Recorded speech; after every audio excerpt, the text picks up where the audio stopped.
folks, and welcome to another day in the Milky Way with my co-host Lucky Stone and our special guest Nina, the Mystic Truther. Thank you for all you being here tonight as we dig deep. And the beginning, yeah, is the beginning the end?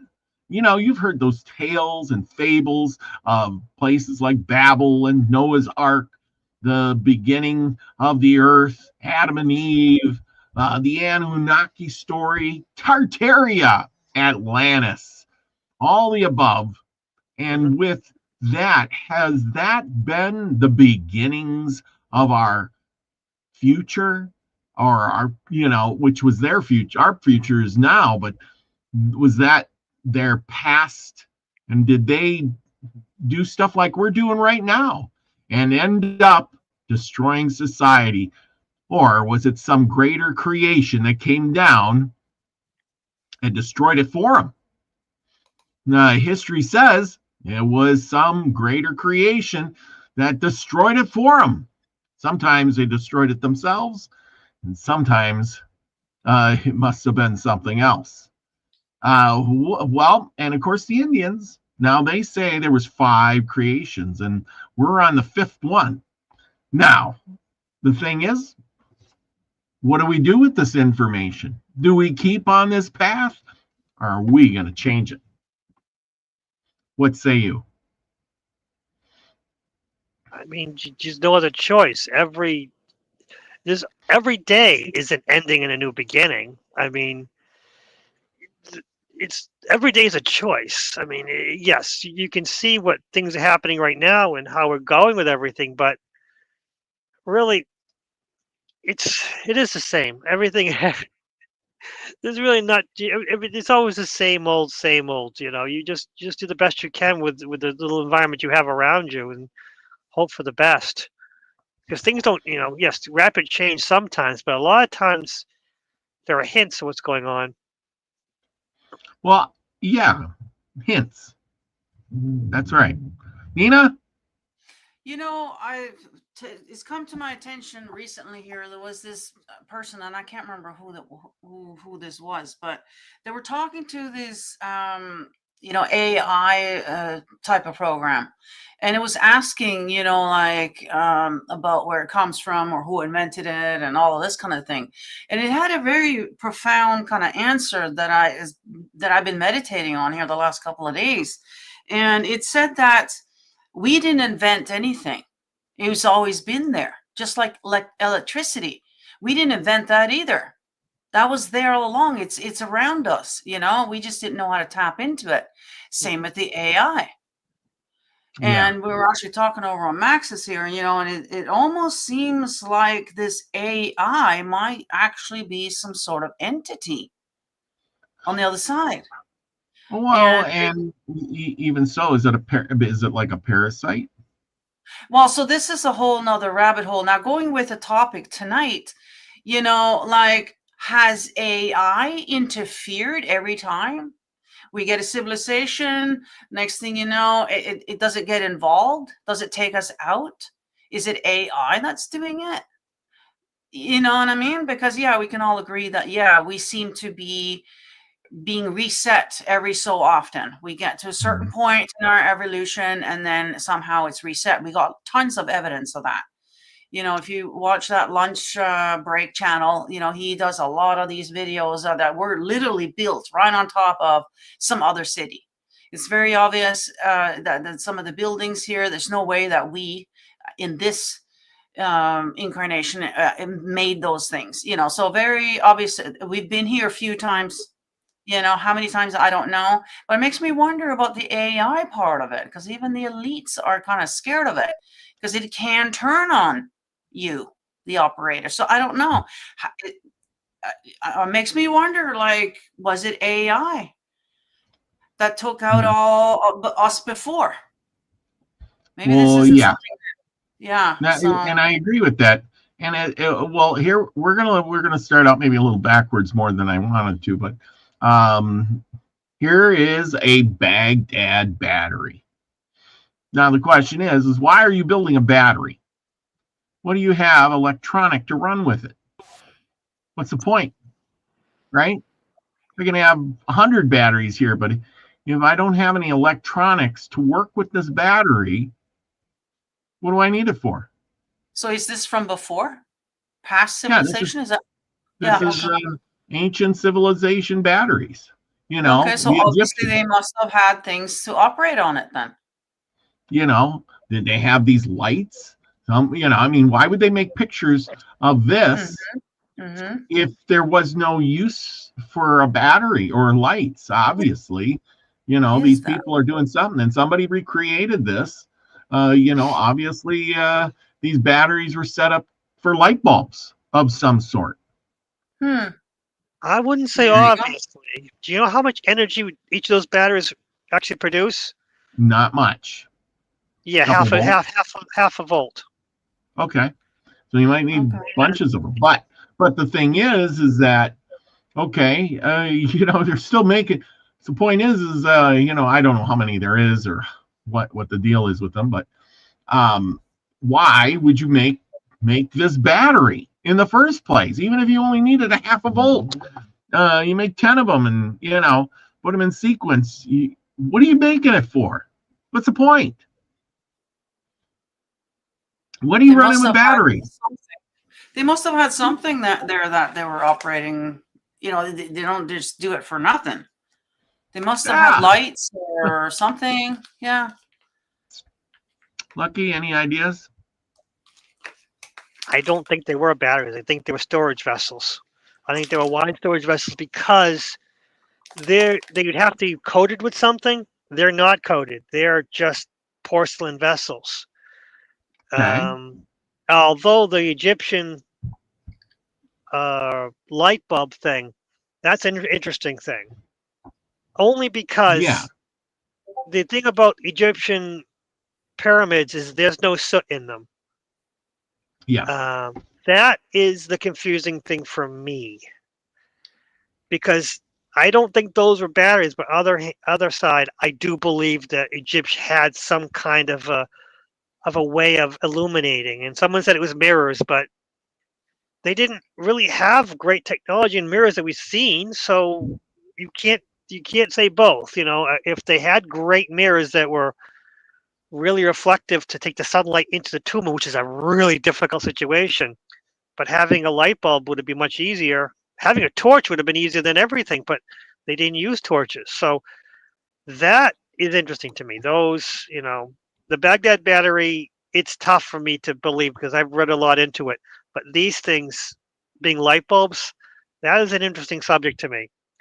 So maybe there was a Baghdad battery that was, we only see the prototypes. We see the biggest and the baddest that were not the best, but they were able to do better and made them smaller because again, these are huge light bulbs. Well, then they would need a lot of power. They could have made huge batteries that just don't exist today. I mean, you see these and they're small. I mean, this item here is really small. You know, these are let's see, if you look at this one, oops, sorry, too far. This here, this is real small. This is, you know, pot size, you know. Again, it's not going to make much power.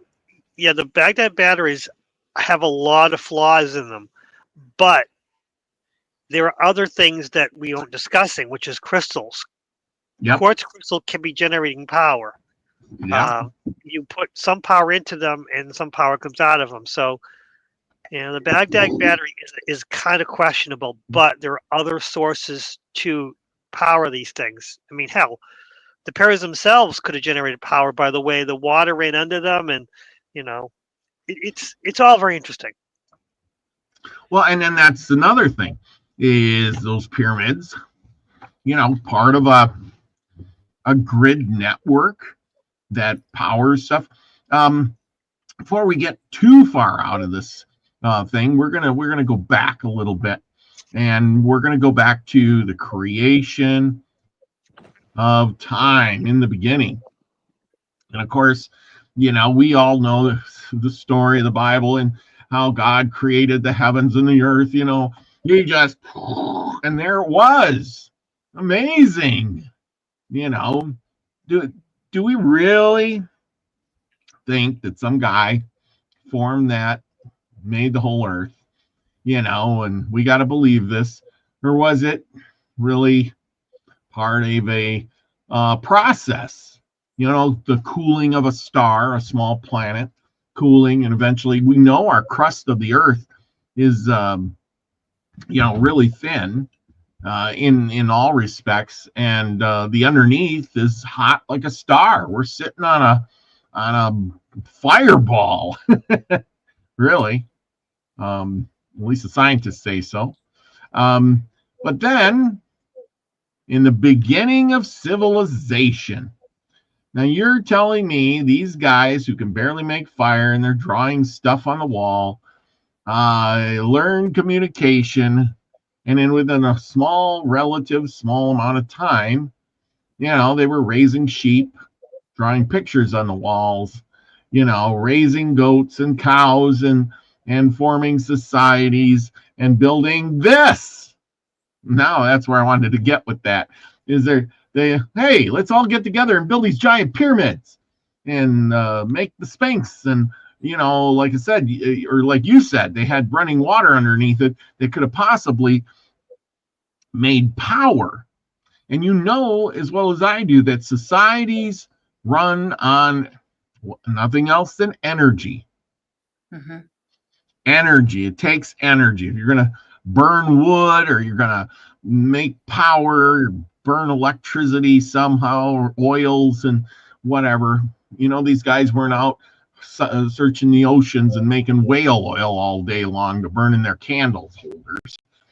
They were what were they doing? Why did they have time to build this?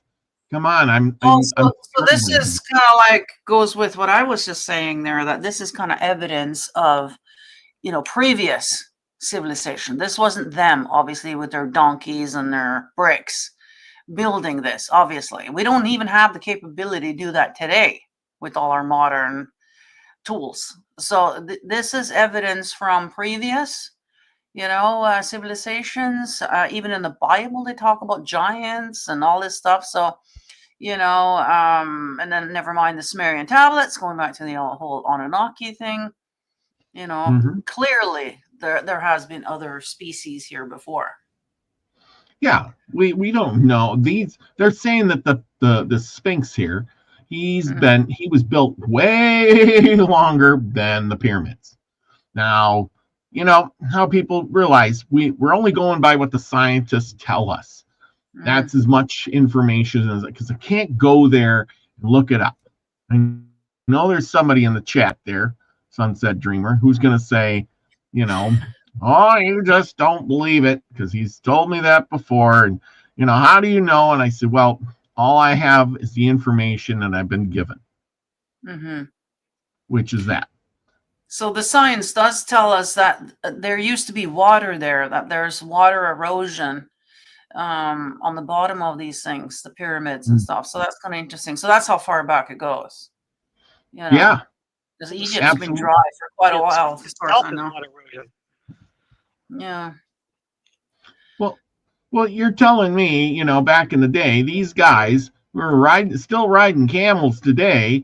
They had time and effort to move these giant blocks that are big as a house around and build this stuff and build these giant pyramids that are, humongous, big as a city block there, and, take you all day to climb to the top of it. I mean, they're huge. Yeah. And but clearly we didn't do that. Yeah, did we do it, or an advanced civilization that was before us? And the Egyptians, what happened to them? Well, they just inherited all of this stuff, and they just took credit. They took the credit for it, but they didn't do it. No, I think there were beings here that were a lot larger than we are. Yes. Yeah. And the Egyptians, they were more concerned about praying to the gods, and we're going to get into that for a second too, because the Egyptians, they're praying to the gods. They are worshiping something other than, that comes from the sky. They're trying to send their dead, to the above. they're drawing people with bird heads, and they're trying to tell us something here, because they were a lot closer to that the end of somebody else's beginning than we are to their beginning. You know what I'm saying? We're just seeing the remnants of it. And there the must have next been generation, something to it, like with this bird heads and all. There must have been something they seen, and there must have been beings here that look like that. Why else would they yes, have done that? But yeah. If we go back to here, let me remember on this path that I had. There it comes. Just a second. The idea is the Anunnaki had come, and they had given us knowledge to build these cities. They, sorry, good, I got the right one. But they gave us knowledge in how to build the cities, how to make the bricks, how to organize people in houses and make the walls and protect yourself. And they made certain areas for certain things, big giant buildings. People who are in this stage here don't go from this to this overnight. I beg to differ. I don't care who you are. unless you had a reset. Yeah, unless you had a reset. Yeah. They had a reset, yes. Then, because of these beings coming along, why would they draw these beings with wings? And they didn't draw other figures with wings. They drew these guys with wings. Yeah, and if people like you and me had used wings in some sort of way, they would have drawn somebody else that didn't look like this with wings. That's what I'm saying. Anyway, your thoughts? Lucky? It's convoluted. There's multiple civilizations, and you're kind of lumping them together. That's why they draw wings. I don't know enough about Sumerian or Babylonian history. They were some of the, at the time, boy, there's a lot to it. So why the wings? I don't know. That's not something I understand. And of course they are. Gilgamesh was 4 times bigger than a normal human being, and he was holding a lion like a house cat. So, yes, I do believe they were giants, and that would mean those giants ruled the people. And if they ruled the people, they would have had to have done it in a way that was amicable enough for them to keep them around. Yes. Because if the people were not happy, they would leave the city. They would get the heck out of there. Yeah. Yeah, so according to the text, because we're actually doing a series on the Anunnaki here, those wings were something they took off. It wasn't something that is part of their body. It's a apparatus that they use to fly around with. Yeah. Well, yeah, exactly. Well, in Sunset Dreamer, he's telling us always aliens came down and made all this stuff. They didn't make all this stuff. They did come down and give us the ideas for this stuff. The guy who is living in a shack does not decide one day that he wants to build a pyramid and still live in his shack. I'm not going to live in a teepee, and then while I'm living in the teepee,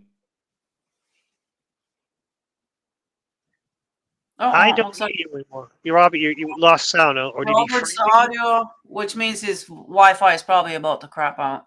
Yeah, his Wi-Fi crapped out. Oh well. Well, yeah. The Anunnaki are an interesting group. I guess they took their wings off. So the wings could have been symbolic. Actually, the wings would have to have been symbolic of something else. So they flew around. Maybe this makes more sense. So they would have to explain to them why these people flew around.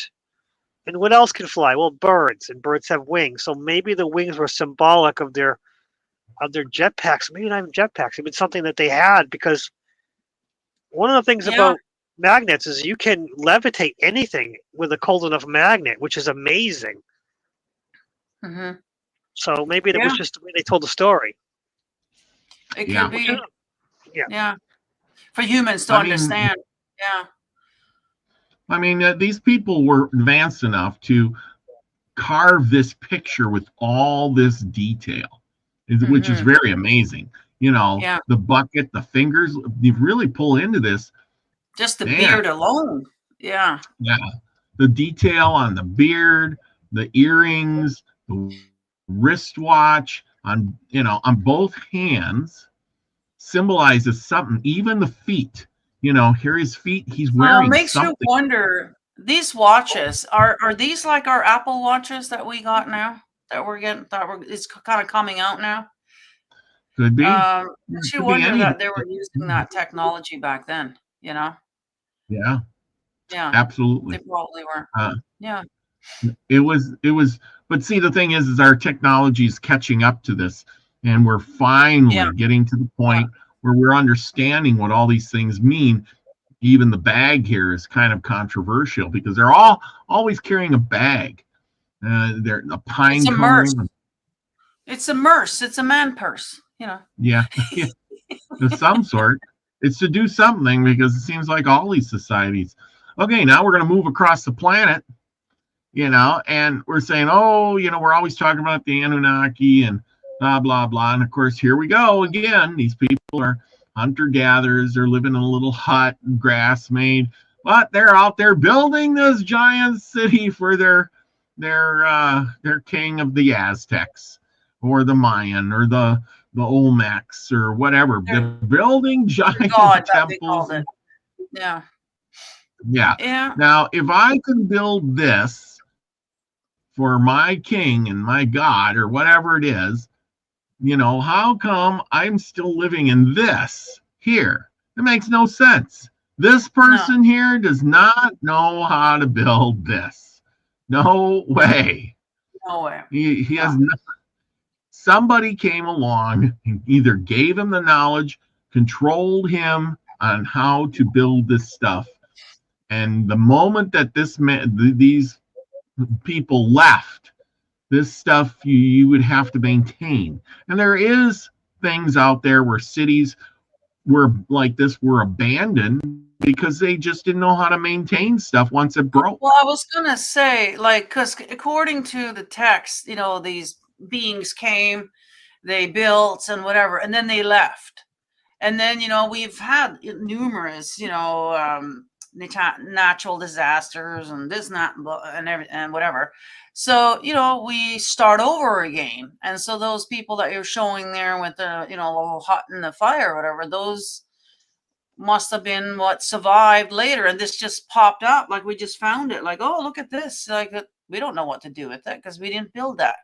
It's from somewhere, it's from the past. You know what I mean? Like, so those people didn't build it. They weren't even here when that was happening.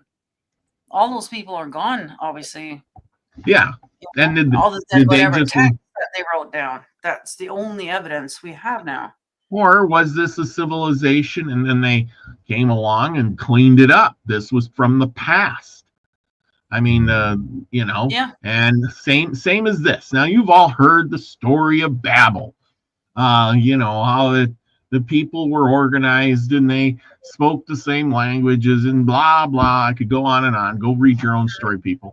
But they were building a tower to the heavens, which we know is pretty much impossible because today we have more technology and we can build the tallest towers ever made. And yet you can still get in an airplane and fly over above them. So whatever this was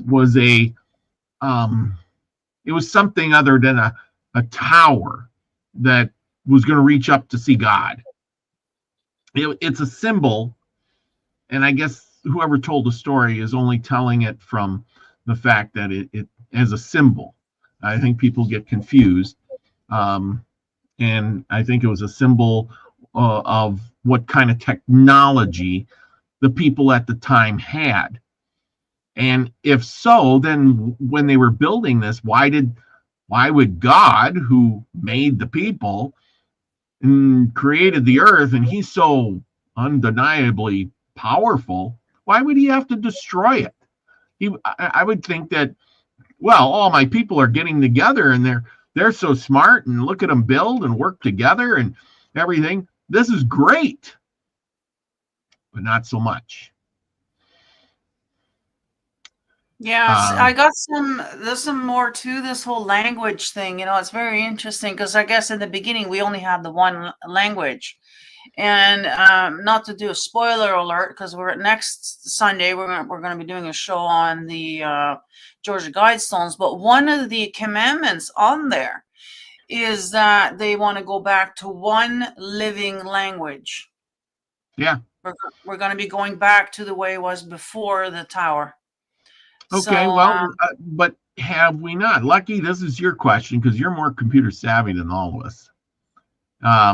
And the question would be to you, from me, is computer language all the same? No. Okay. There at least there's Python. There's at least 5 different. There's BASIC, which everything was built off of. But yeah, there's 5 different computer languages. Okay. Run different parts. The internet is multiple computer languages. And that's the thing about, AI. There's not one AI. There's multiple kinds of AIs. And most of them are idiots, And the thing about AI is if you ever worked with the AI, it's not scary because it doesn't know what it's doing half the time. Because it just collects information and it doesn't know fantasy fiction from truth. So it just combines it and produces the best it can with it. So the Tower of Babel, on the other hand, that is an interesting story. If they were telepathic, they all spoke the same language, and you took away their ability to be telepathic, well, that would, mess everyone. Let's just say they did make a bunch of people speak a dozen different languages. Well, on that side, people learn languages pretty quickly when they're exposed to it. So, they could have learned each other's languages unless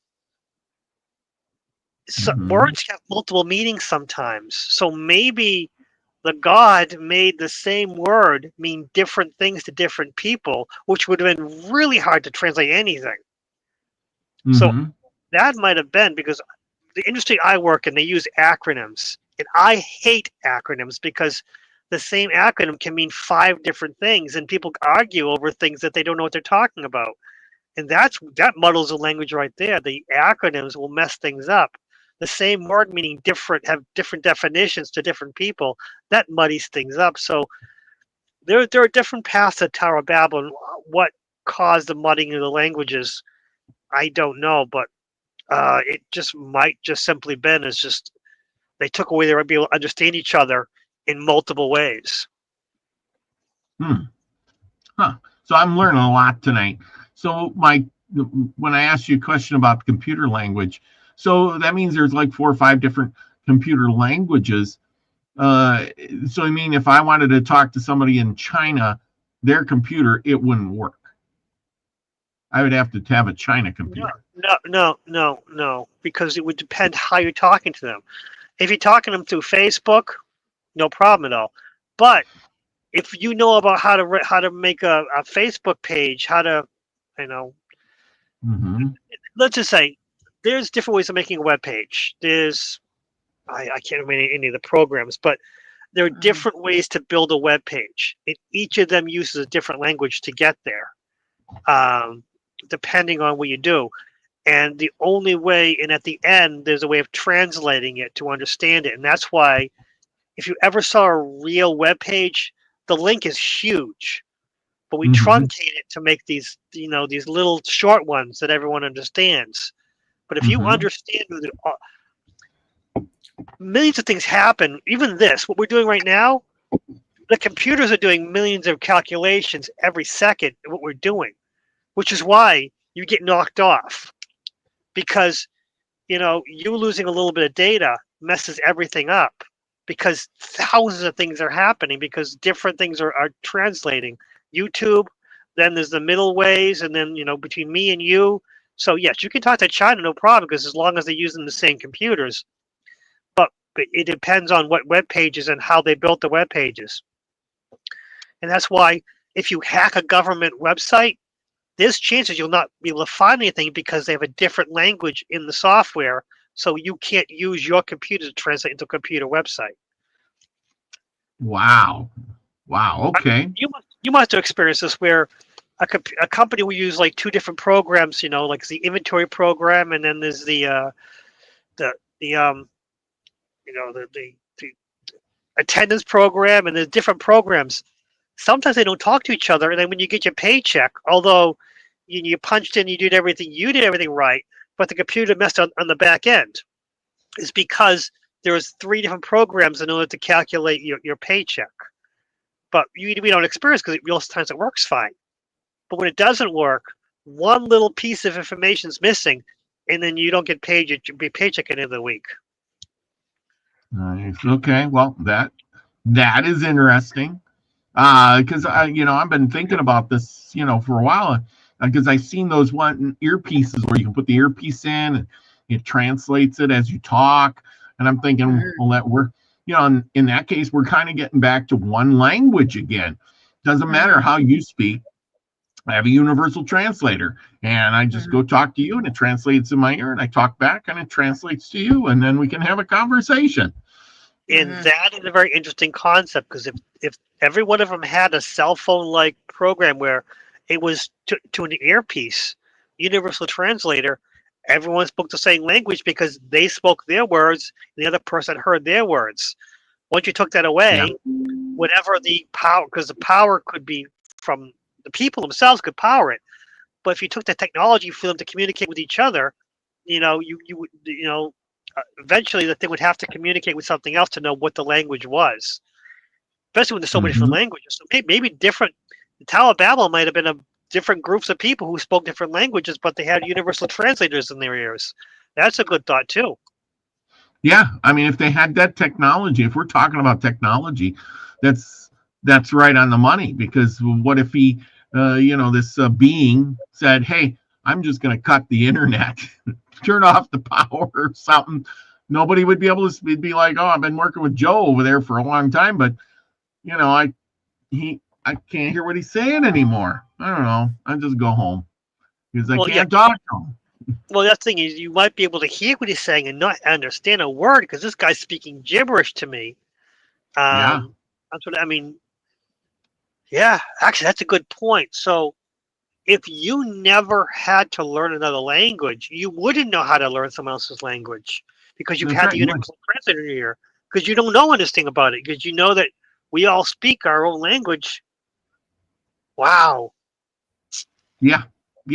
I mean, the Tower of Babel, like I said, it's a metaphor for something.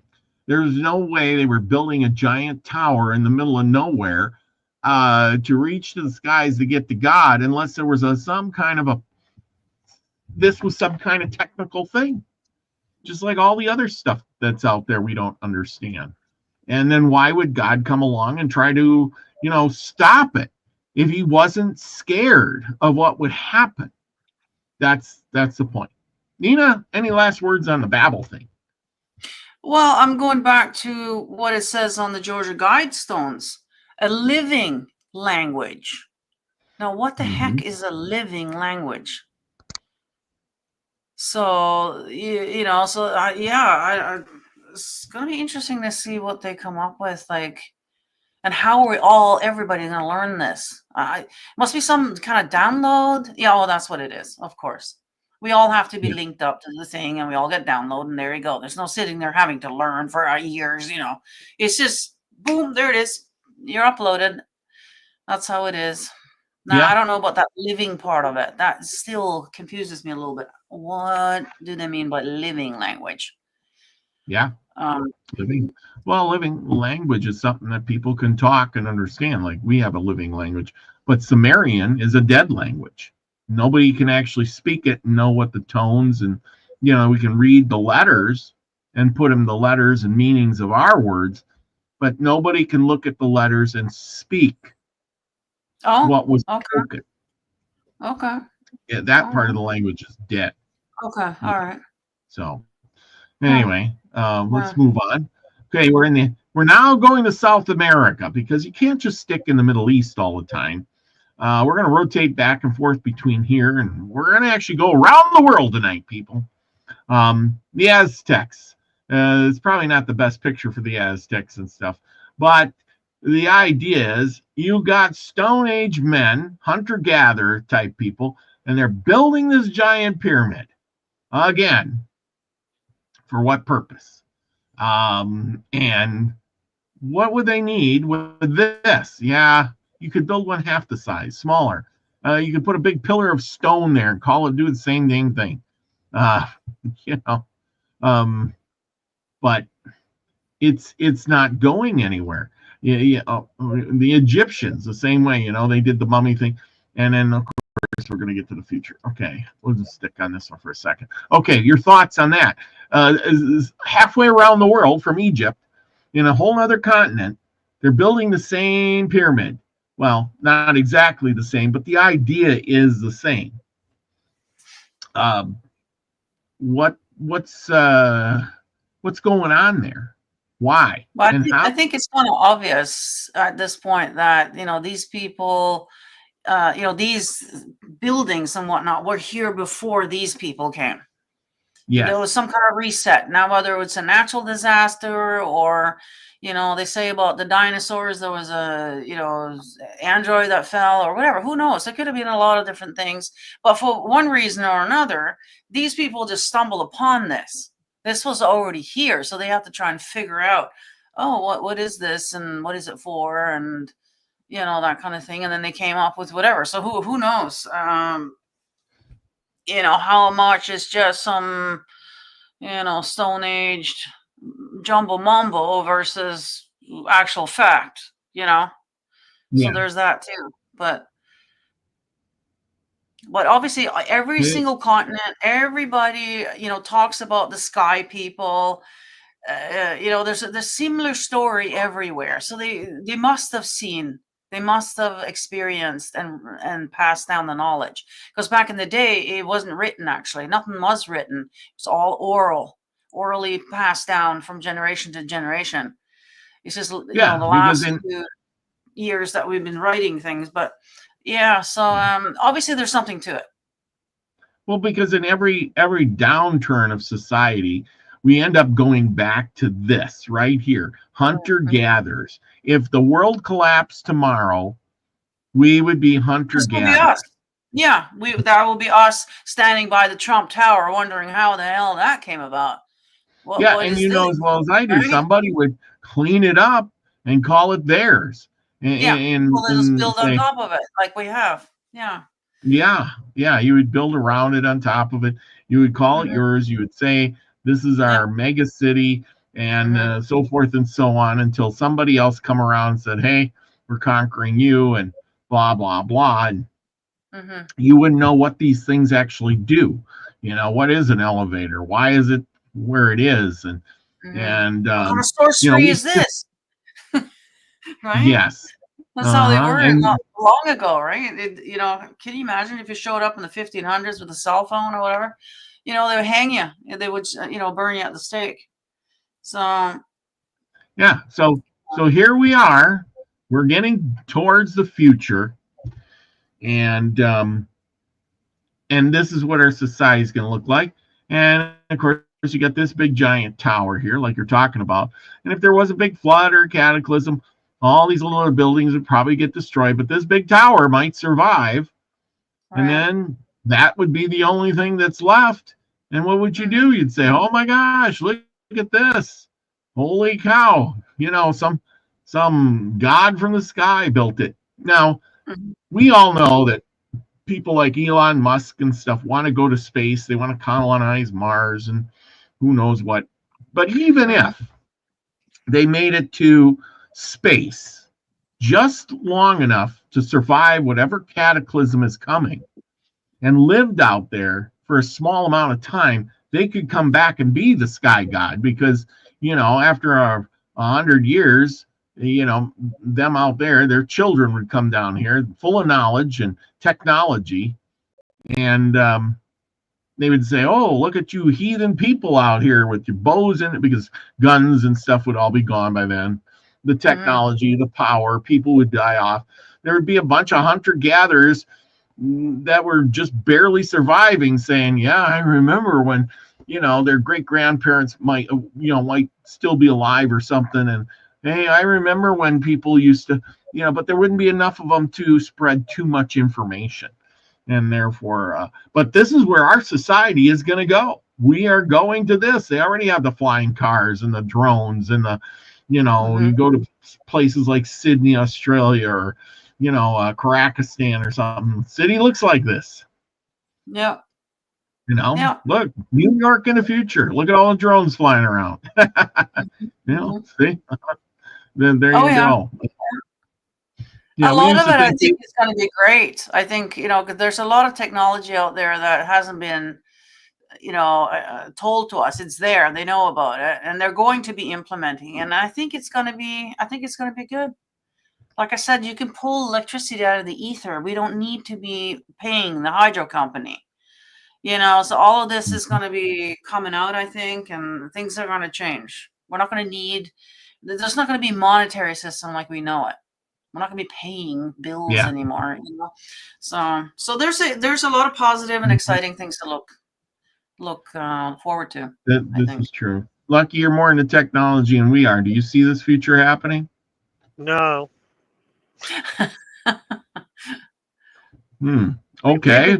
We've been guessing about flying cars since the 50s. My car doesn't. Well, we have the technology. They just aren't releasing it. They should have. I don't think so, because technology for flying cars, I don't. It's. I've seen them each time. They just don't have the amount. The problem with flying cars is the ability to control all the different maneuverability, the controls. The drones work fine because it's lightweight. But once you get to a certain size to carry people, they become dangerous. They fall out of the sky for no apparent reason. I think the problem is flying cars are not we're going to. We're going to is basically internet, Zoom. What we're doing right now, this is a technology. We don't need flying cars. We can talk to each other around the world. And then you go with small groups of people who don't, the 10-minute cities, the 15-minute cities. That's the technology. So, and then these tall buildings, they won't survive. If there's a cataclysm, these things will be the first things to fall. They tried to build the one in Dubai, and that thing is just they keep, that thing's holding on by a thread. Although it's the tallest building in the world, it's not very stable. Really? Well, they have withheld, though, technology, right? So it's coming, I believe. But we weren't ready for it yet. And unfortunately, they kind of have to tear down what's here now, right? There's just too many people. Everybody is entitled to their own car, right? And it's just too many freaking cars. And they can't release that kind of technology because everybody's going to want one. That's not going to happen. I don't think the way it's going to be in the future, we're not going to need our own cars. There's going to be some sort of public transportation, like maybe a few of those that will transport us around in our little 15-minute city. We're not going to need, this is all going to be taken away. And, unfortunately, in order to do that, they have to break us down first in order to rebuild us. It's kind of classic, So absolutely, with these you see the little flying cars around. I guess in our imagination we can only figure that these are flying cars we always wanted, but I think some sort of transportation system. Yes, but I do agree with Lucky. And we haven't seen the flying cars yet, but we know that the flying drones are out there, and they're going to deliver our packages. They're going to be the ones flying. We're never going to leave our home. I've seen that happen, yes. Yeah, they can't just, just switch everything overnight. So you have to start slowly to get us used to the fact of even having a drone, and then as the system is slowly being, transported over to the new system, yeah, there's a lot of jobs being lost. I mean, it's not even a conspiracy anymore now because we can see Elon Musk's role in this, ushering it in, right? We can see Kennedy's role, and I don't want to say any more on this because this is going to be my show next Sunday. But yeah, it's all playing out. All of the things that we thought was conspiracy, but no, it's happening right now in real time. And so we're gonna, so it's coming, but we're not going to be, we feel entitled that we can just go wherever we want and do whatever. No, that's going to be beaten out of us pretty soon.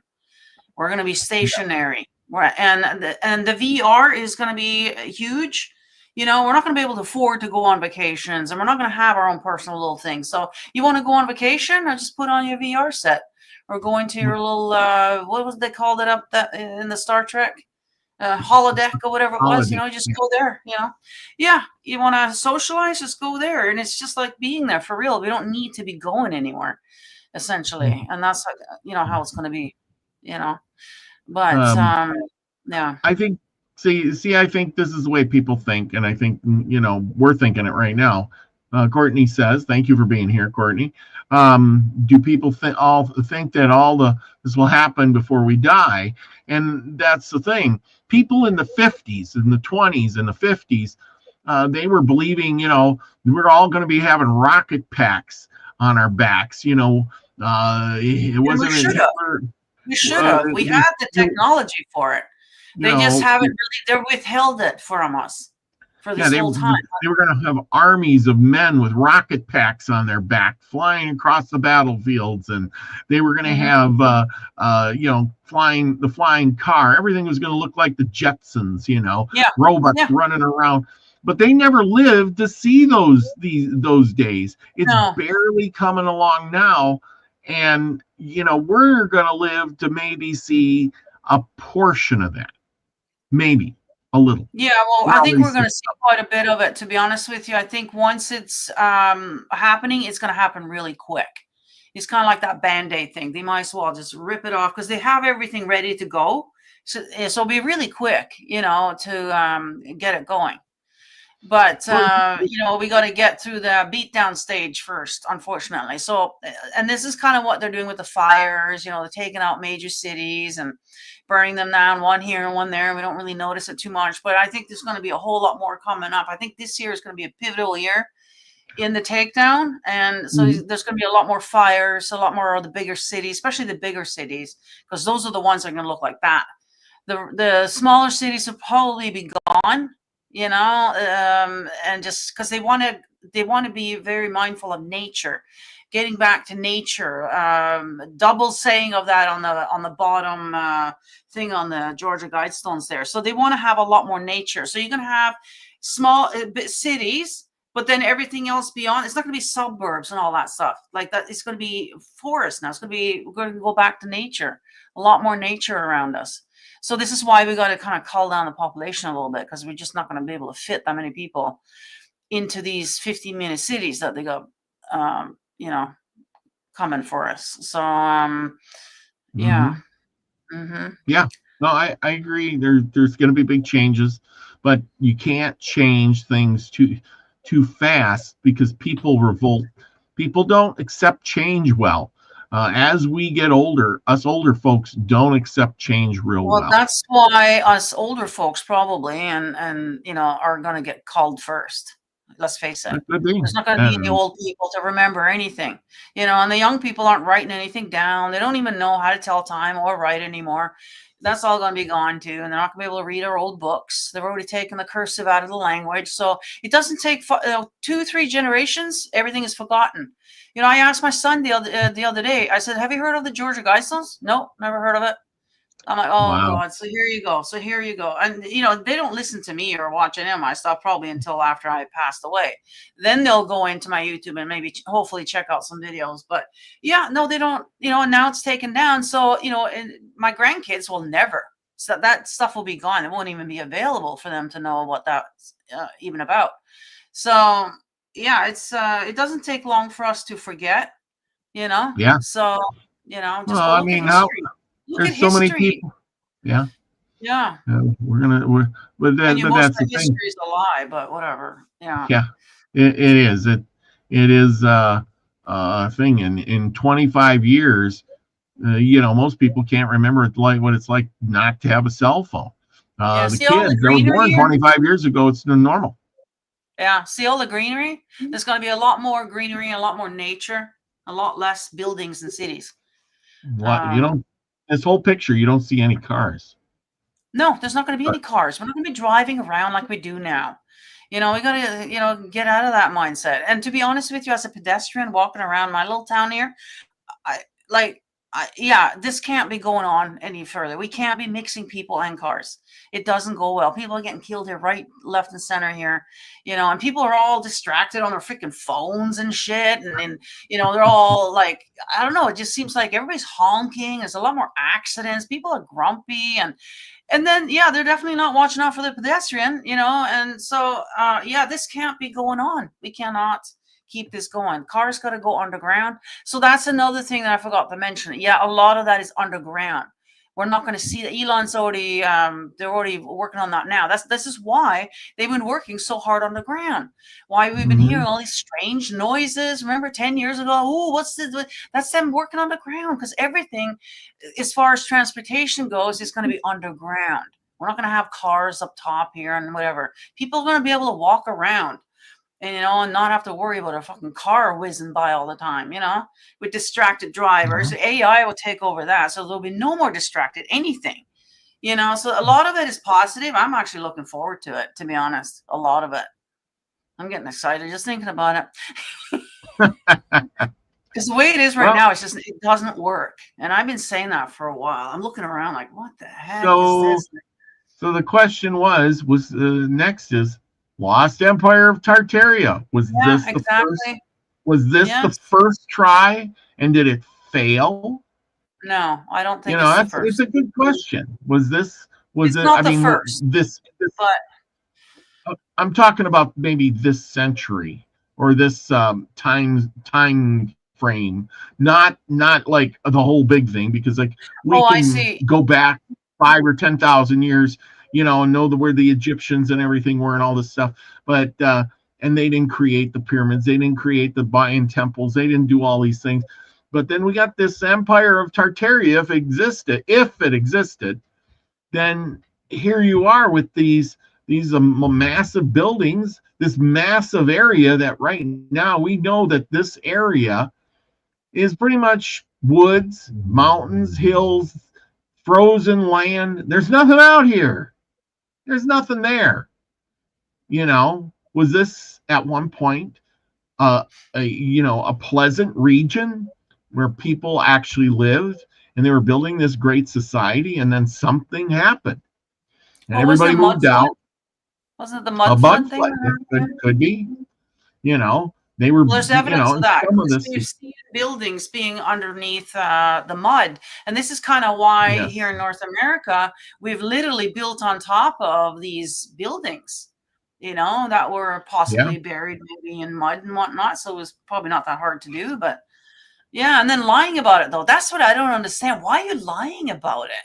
You know what I mean? Like, can't you just tell us that this is what happened? Like, what's the big deal? Like. And again, here they have a few of these buildings left, the big tall ones, like you said, underneath this building, nice a whole section of building. But why would you build this? And you can see in the background, if you really look in the background, this is all just farm fields and trees. And so you went out in the middle of nowhere and you decided to build a big, giant tower building out of concrete and steel, and I mean, really, and it just makes you wonder. Yeah, I know. If you look closely on top there's an antenna there, and that's how they're getting electricity right out of the ether. There was no need for no power company. Every building, and if you go look back, way back, you'll see every single building has that little antenna type of thing up top of their, where they got electricity to power up their place. But they took that away, from us, These are what they tell the Mongols and Tartarians were like. These Mhm. guys are, shooting with bows and arrows and riding horses, and they're riding camels, and they're conquering places. But in the meantime, they're building these giant buildings that look like this. This guy is not building that building. What I'm No, saying? obviously not. He's rarely, we still wearing animal skins, for God's sakes. It's like the clash of civilization. Yeah. Well, I mean, we You know, don't know how to do it today, with our modern tools and stuff. We can't replica a building like that. We don't have the yeah. craftsmanship for today. So never mind back then, like it's very obvious. And it's kind of weird how we all walk around, especially me who grew up in Europe. I literally was baptized and confirmated and in that big cathedral that we have in our town where all the royals going get crowned and everything. Like, why didn't we ask ourselves, like, why is it that we're not able to do this now? Like, you know what I mean? Yeah. Like, we all just walked around and never questioned nothing. Yeah. Well, and then we have the Great Wall of China. Okay, we know that the China Wall, or China has been a country around for many, many, many thousands of years. Pretty much separated their civilization from the rest of the world with this great wall. Now, as you can see, the wall isn't that fancy. It does cover for miles and miles and miles and miles. It's not fancy. It's built out of small stones. So this could, this is kind of primitive building. If you had the technology to, we know that China was kind of like an isolationist country, and we have a good time frame for when this was built. So it makes you beg to wonder, well, who were they keeping? Well, we know who they were keeping out, but if there was so much technology around when they tell us there was technology around, this wall would have been built probably in a different way. I've heard that the wall was actually built to keep the people in. Yes, keep the people in, but keep the what they tell us. Mongols so out too. Everything. Yeah. The obvious idea is either keeping people out or in, but they built the wall for a reason. And if they had this vast technology with the towers and the electricity and all that, when they built this wall would have had it, but it doesn't. It was built much later afterwards. So this is our craftsmanship. You know what I mean? Yes, that's what I'm trying to say. Yeah. Lucky, thoughts on the Wall of China? You been there? Walked down it? Nope. It's built by the Yellow Emperor, who supposedly flew in a dragon. So it's been there a long time. Yes, I agree. But I'm saying do you agree with me that it isn't as probably as old as the technology of the pyramids or anything like that? Because it's still built with small stones and bricks, and it's not fancy. It's just a basic wall. But they're different civilizations. Even if they all had the same technology, they still have choices to figure out how they want to build their stuff. So basically, you're guessing, they wouldn't have, maybe they wouldn't want to put electricity on their wall because it's a wall. It's not meant to be a pleasure to be there. They don't want the people hanging out on the wall. They want the people hanging out in the farther from the wall because they don't want them near the wall because they're going to cause trouble. So keeping people in or keep people out, the wall doesn't need to be electrified.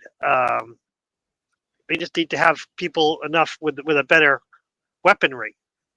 I mean, they need to be. They probably got guys with bow and arrows watching the wall, I guess, full time. Yeah, something like that. I would assume, because that wall isn't even that tall. Like it's not physically impossible to climb over that thing. No, it's just annoying. Yeah, I think the wall is more of an annoyance than an actual Yeah, it slows them down enough so that you know, they could shoot them or something. to keep the Yeah. Mongols out. Mostly it was the Mongols that were there. Yeah, you wouldn't be able to get your horse over there and ride him over the top of the wall No, and get the up. horse maybe not. Yeah, you're right. But You Actually, guys I- park your I- horses, we got ladders, we're going over, and then when we get to the other side, we got 50, 60, 80, 100 miles to go before we hit the city. Now we're on foot. And yeah, horsemen are way more effective than a footman. Well, that's the thing. Yeah, the Mongols were dedicated to their horses. They would sleep on their horses. So, Yeah. actually, that might be the biggest point of all. The wall Yeah. only Yeah, needed to slow them down enough because they couldn't use their horses, and that's all they knew. Yeah, that's right. Yeah. Yeah. Well, yeah. I mean, I read about that with the Comanche here in the States, United States. The Comanche were expert. Well, most of those Plains Indians were expert horsemen, but the white man, the military, the Rangers, whatever, knew that if they got them off of their horses or got rid of their horses or stampeded their horses, they were pretty much open targets. They weren't the greatest fighters on foot. They were great fighters on horseback, and known as the greatest horsemen on horseback. Which is a really weird thing about the Comanche, because supposedly before the Spaniards, all the horses were killed off of North America. So there was no horses in North America before the Spaniards. Then how did the Comanche become so talented, so unbelievably experts at horsemanship when they didn't exist? So they just basically, here's something interesting, and they just became these expert horsemanships over a couple of generations. Interesting thought. Well, they were, they were down in Texas area. They were some of the first to get the horses.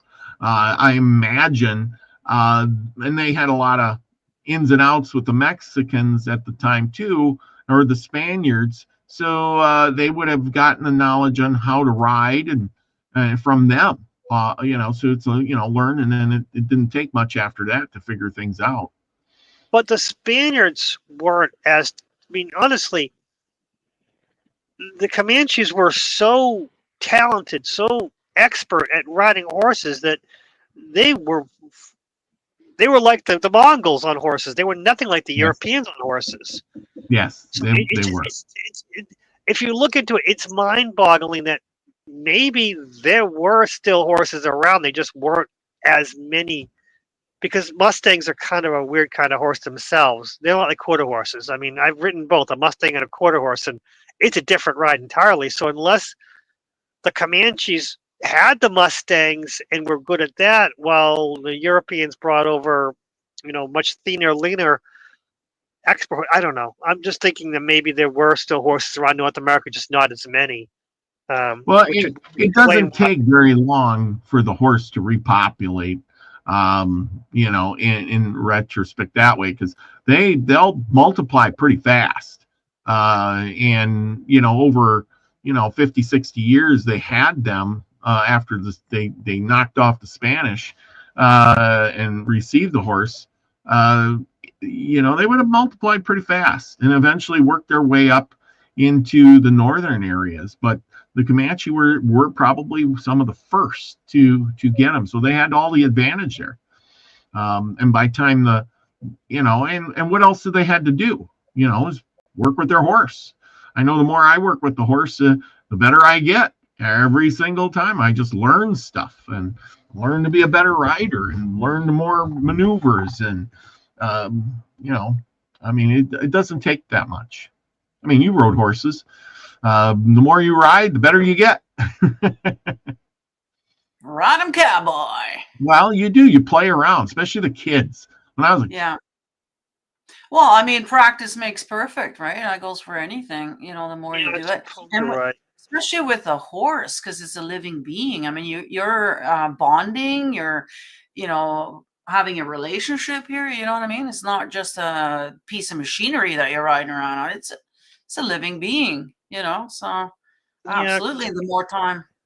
and the Europeans did put a lot of tack on their horses, while the natives, they didn't need the horse, they didn't need the saddles, they didn't need the beautiful halter and stuff like that. They were able to Mhm. work very Yeah, limited, and that's what I used to do because I hated bareback. all the upkeep of saddles. It was one of my least favorite thing. So I just Mhm, started riding the horse without the saddle. It was much easier for me, but that mhm. riding But horse doesn't with that a hurt your bum though? Isn't that why you use the saddle? I've never actually ridden a horse in my life, never.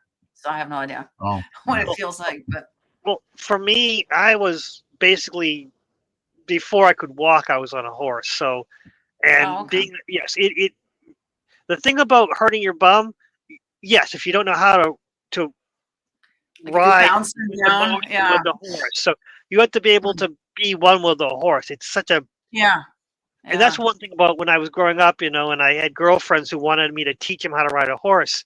I was terrible at it because to me, it's just you get on. I mean, Yeah, and you then can feel and it. you and I could get on a horse without a saddle. I could get on a horse with a saddle. I could get you don't get on it's just for me horses were so ingrained in me that teaching someone how to ride a horse is impossible for me. So maybe that's how the Comanche became extras because they were they didn't have saddles. They didn't have all this beautiful, you know, Hmm. Hmm. extra stuff. So they had to be one with the horse. They had to learn how to ride a horse literally with just holding on with your legs and doing whatever the Hmm. hell you wanted, which is what I learned. I learned, Yeah. one of the things about horses is you have to be able to neck rein, and I never learned any of that stuff because it just was ingrained in me that the horse, and I Yeah. had some bad horses that they couldn't no one could ride, and they were difficult to ride, and then Hmm. I got it for cheap money, because that's what my family Hmm. and you green break him, he's difficult.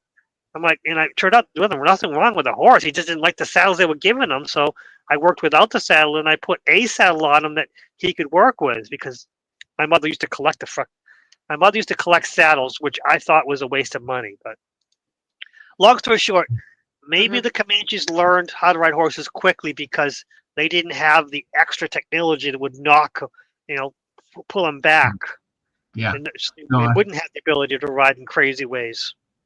oh no, I'm right there with you, Lucky. I learned that too. Is when I was a kid. I started out, and man, it was a lot of work putting that saddle on. So I rode bareback all over the place. Every horse is bareback, bareback, bareback. And yeah, Yeah, I had, I learned better to ride way better that way. and I Way learned better. to ride better bareback with one rope. So I only Mm. could turn right. That's it. But somehow I could turn right and turn left I learned how to teach a horse how to ride with just one rope in their halter. And to a lot of people, I horse sellers used to come and they come and they did their difficult horse that they sold my mother and figured they'd come buy it back for it'll my mother would lose money from buying it. And I'm like, no, he's fine, he's great. And they're like, how did you train him? I'm like, I didn't use a saddle, you idiot. And to them it was foreign. I'm like, but the one thing about a horse is if you trust them and they trust you, you can do anything you want. Yep. Hell, Yes. I had a dog where uh I had my horse tied up, and I'm basically doing I forgot about it. I was doing something else, and my dog goes and gets the horse and brings the horse over to me, and the horse was so well trained that the dog led the damn horse to me because I forgot I was doing something else. So that's trust. If you can trust a horse and the horse trusts you, you can do a lot of amazing things. So maybe that's what the Comanches in one generation, 2 generations can become expert horsemen. That makes a lot of point. Yeah, I changed my Yeah. mind. Yeah. Hey, Yeah. Like I can I said. just answer a question here, or answer Yeah. a comment here? Oh. Something Courtney says something about I don't know what Nina means when they break us down first. That would be kind of like having a war, so that we got to go through some kind of horrible event, you know what I mean? And then they can swoop in and kind of rescue us. And then we'll be so thankful. It's kind of like Stockholm syndrome in a way, or abusive relationships. That's kind of how it is. Yeah. MK Ultra. That's kind of what that is as well. Well, To if break you you, completely down and then rebuild you to what they want you to. And so, but in a yeah. mass scale like this, it would be like a war is great, or some other kind of event like, 9/11, a lot of these things, right, that they orchestrate fires, Well, like. that's exactly it. That's our next topic part here is, yeah, if you were building the Tower of Babel, if you were doing all these things, and if you're making the pyramids, what would be your next step? Well, if you're the sky gods, you don't like it, you're going to say, we need to get rid of these people, start over. I need to make chaos, which a giant flood would. And then you would create the flood, and then you would bring back whatever few people you got on the boat, and you would, repopulate. Of course, more people than what's on the boat actually survived, I'm sure. But the point is you create that chaos, and today it might be, who knows what it is. It might be some virus, or it might be a something else. But back in those days, it was a big giant flood. Mud flood, maybe in some areas, maybe a water flood in some areas. Who knows? But as we do have that tale, where was it told first? It was told in the Epic of Gilgamesh, the flood tablet. So we know this flood story went way, way back, probably to the one of the last of the first beginnings. So there was a beginning, and an end was the flood, which became the new beginning of the next civilization. You get what I'm saying? The beginning is the end, and the end is the beginning. Well, you can't begin until you end something. So, you got to build upon, you got to get rid of the trash. So, yeah. Build back better. Hey. Build back better. Hey, yeah, where have I heard that? Yeah, that's exactly what's going on. We're here again. Yeah. You get, according to this, there was a civilization, must have been quite the thriving civilization. And we did it wrong, and we got to get rid of people, and we got to start over. Or was there a war, or was it a cataclysm, or did somebody create the cataclysm? So, I mean, a lot to it. Like I said, it's one of those things, and so here we are. So there's my little presentation of the whole thing. I hope everybody enjoyed that. We went through, and now we're in the next part of it. We're building the walls. We have the batteries. We have the computer. We have the AI. And as we started out in the beginning, will that AI survive all that technology? Because, somebody's going to bury a computer, or, maybe they'll have it in space. Maybe that Black Knight satellite is their storehouse of all their knowledge from one of those past civilizations. Who knows? I mean, the satellites, they're up there, and we still don't even know what's in the moon. The moon's hollow. We don't know what's all with that. So who knows what's going on? Exactly. And maybe we'll find out someday. But the point is right now, we don't know, but we're catching. I think what it is we're catching up. We're catching up to what they had before they were destroyed. And the question is, are we smart enough and good enough to keep that technology to make it through and make something even better without a cataclysm or a breakdown or chaos or something? You know what I mean? Mm-hmm. So anyway, with that, remember, go over to Stars of the Morning Light. Yes, Courtney, go over there, check her out. She puts out pretty good videos a couple times a week, and Lucky and her are on for Esoteric Tea on Saturdays now, right? Just before this show. Saturdays, 2 hours before this show. Yes. So a little bit before the show. Yeah, and then tomorrow night, me and Nina got a good show coming up. Nina, you want to talk about it? Yeah, I'm just putting it in the chat here right now so that people can jump in there and set the remind me so that hopefully you'll get notified. We're going live tomorrow night, 6 o'clock Pacific. That's 9 Eastern with episode 10 of the Anunnaki story. Yeah, you want to hear more about the breakdown and the rebuilding of... See, I was typing and talking at the same time. There you go. You know what I meant. Yes.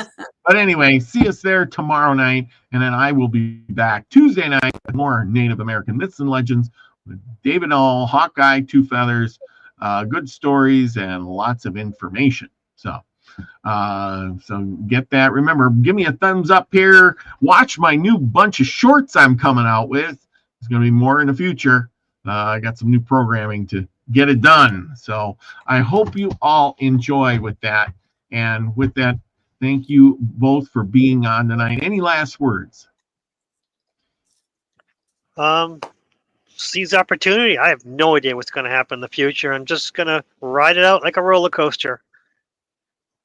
And I hate roller coasters. That's all we can do, right? That's one thing about humans. We're very adaptable, really. You know, once we kind of get over it, you know, so I think there's a lot of positive things coming.